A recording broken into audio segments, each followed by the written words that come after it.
But you came back to live here and you go, fuck, you got fat. And I was like, look at you fucking tapeworm having motherfucker, you.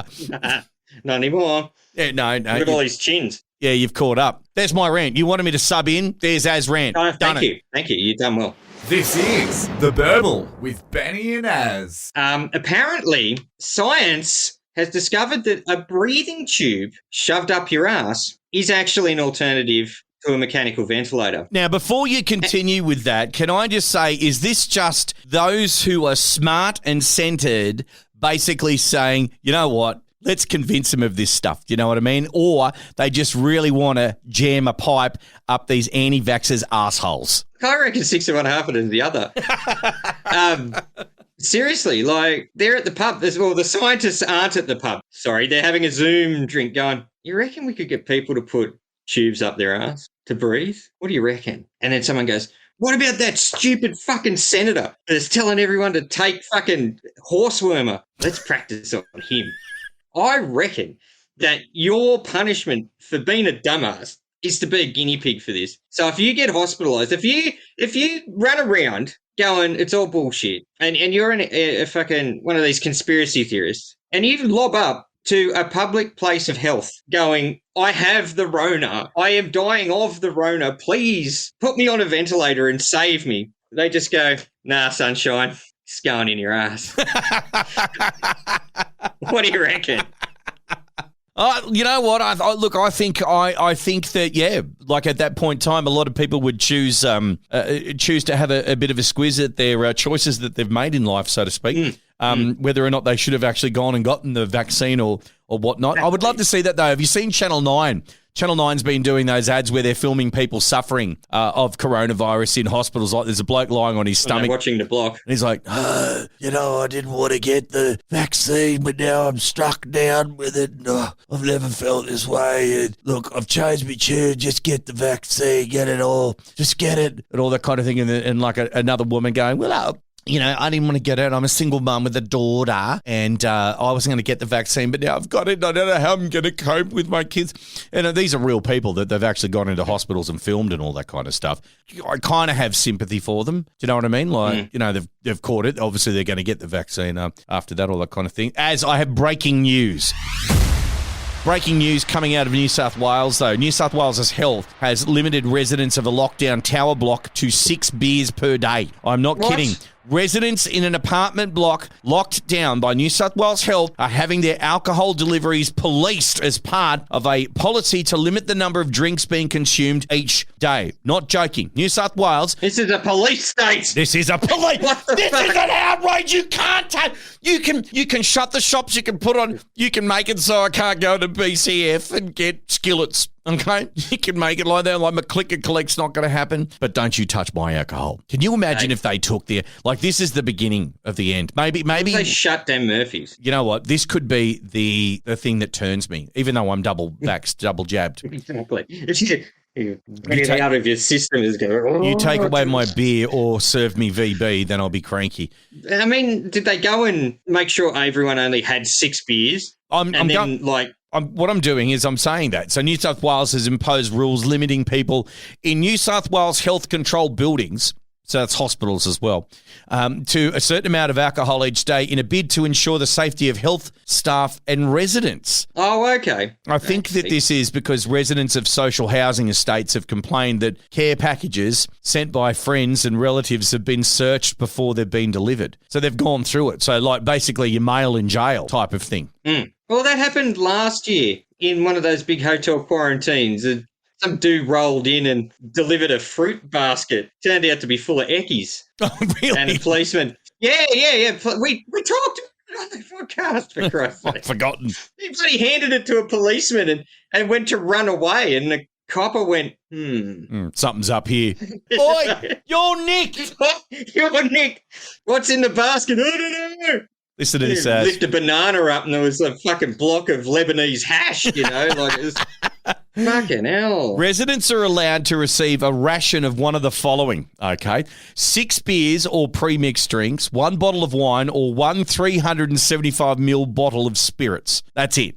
So That's worse than the football. yeah, that's a stubby of Or the spirits. car racing. Yeah, one bottle of wine or mixed drinks. Now, excess alcohol has been confiscated until the lockdown rules are lifted. You're fucking kidding me. No, I'm not. I'm seriously. This is fucked. News.com has said this. I'm reading this now. Residents can consult with a clinician if they think they need more than the allowed limit. So you can get onto your doctor and say, Tell him you got the DTs. I've got the DTs. I need a little bit more piss there. Thank you very much. That's, wow, okay. Bathtub hooch is going to go through the roof. It is. It is. It'd be like the 1920s prohibition. Elliot Ness kick in the door. What's going on here? See? Hey. Yeah, see? We're making the hometown hooch there, see? I don't know if that's how it goes. No, It is now. Yeah, see? Yeah, see? This is The Burble with Benny and Az. In the spirit of doing some investigating like we were just talking about, yeah, see? Going to turn up there and do a little bit of that. Federal Trade Commission in America is investigating why McDonald's ice cream machine's always busted. They're doing an They actual... should get their asses out over here too. They're doing this. Now, this is actually happening in Myrtle Beach. The Federal Trade Commission, is investigating why McDonald's ice cream machines are always broken. They're doing an investigation as to why they're always broken. Now, I don't understand why they're always busted, especially in summer. Is it because of continued use? Like, everyone wants a soft serve. You know, got to get their soft serve, got to do... What was that thing that was going around years ago? They were coning. McFlurry. No. With that order an ice cream and then they grab it by the top and then drive off. Not the actual bit that you hold to eat, the waffle cone. They were grabbing it by the ice cream and then driving off.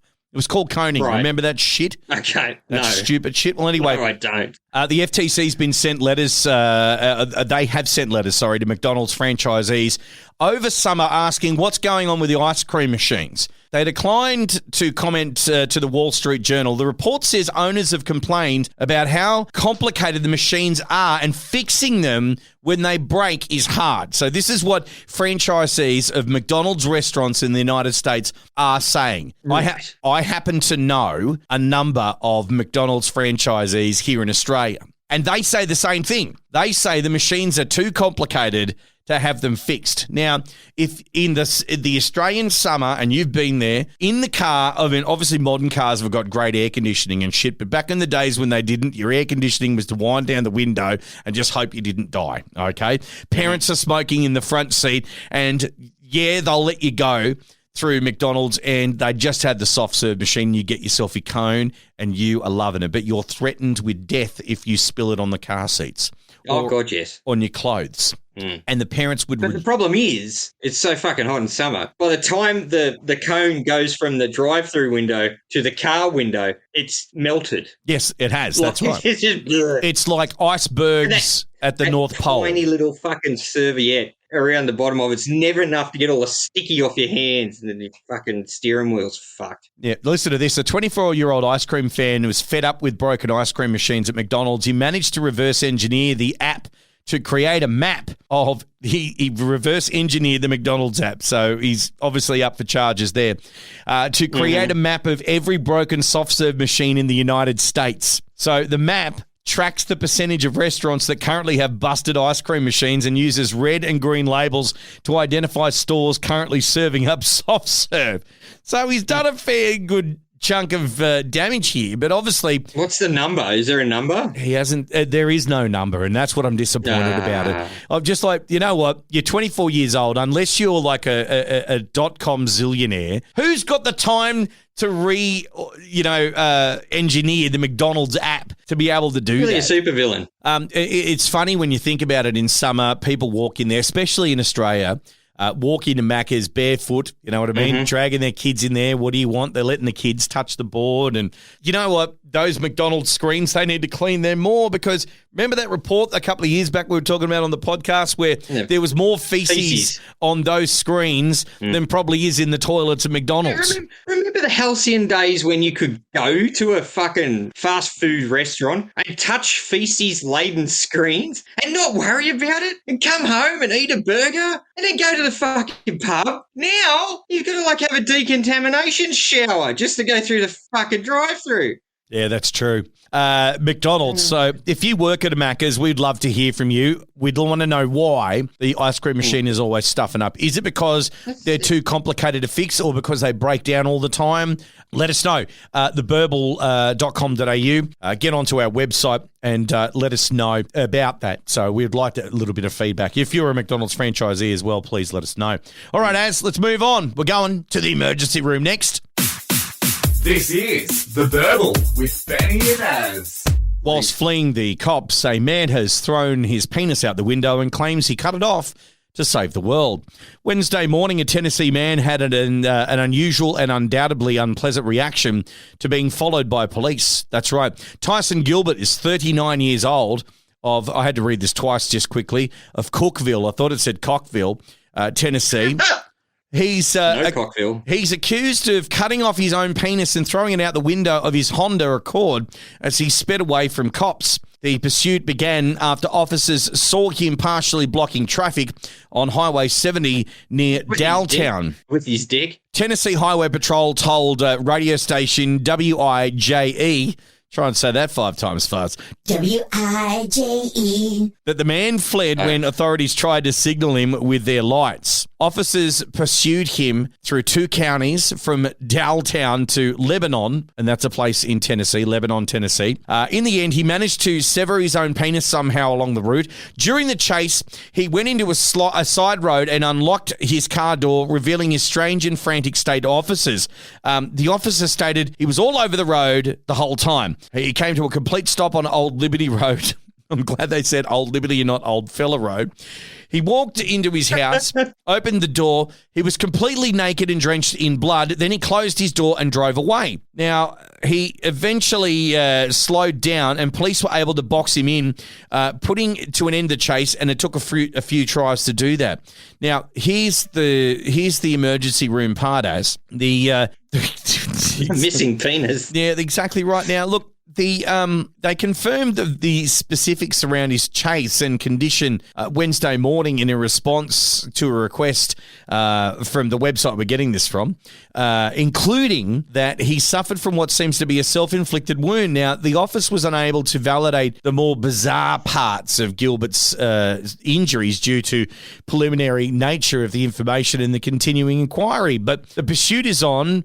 It's a condensed version, though, of that information. Now, listen, if you're into drugs, you like getting high, maybe the whack eye, tobacco eye, all that kind of thing. Look, It'd take more than that, really, isn't it? I've not experienced a drug or know of a drug that's going to go, there's the cops. I'm going to cut my dick off, throw it out the window, and they're going to be like, oh my God, we're not going to follow him. Let's just stop and focus on this severed penis.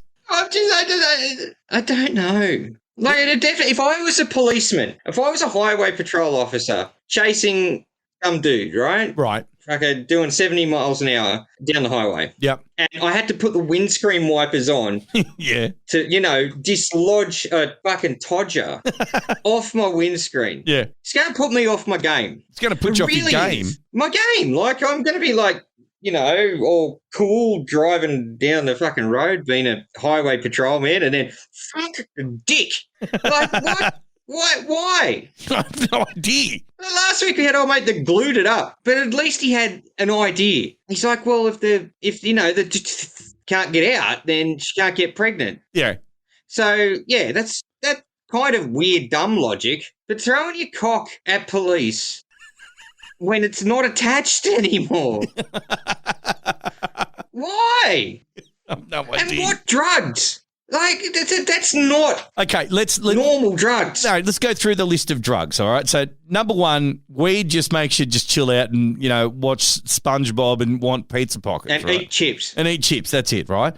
Yeah. Then where do you go from weed? They don't have speed anymore, do they? No, it's meth now. So speed's become meth. It graduated. Yeah, graduated. So it's ice. Ice. And so the different ways you can take ice, you can inject it, you can smoke it, you can smoke it, snort it. Yeah, whatever. Right. Then that makes you a bit crazy. Yeah. Where does that take you then? Where do you go then? Well, then I think on the hierarchy, it's like ecstasy, maybe. Okay, so that makes you like. But that just Ecstasy makes turns you, into a it makes you love suede horny lounges. Jack Russell that just wants to root everything. Then there's cocaine, That just makes but you no want one can afford that.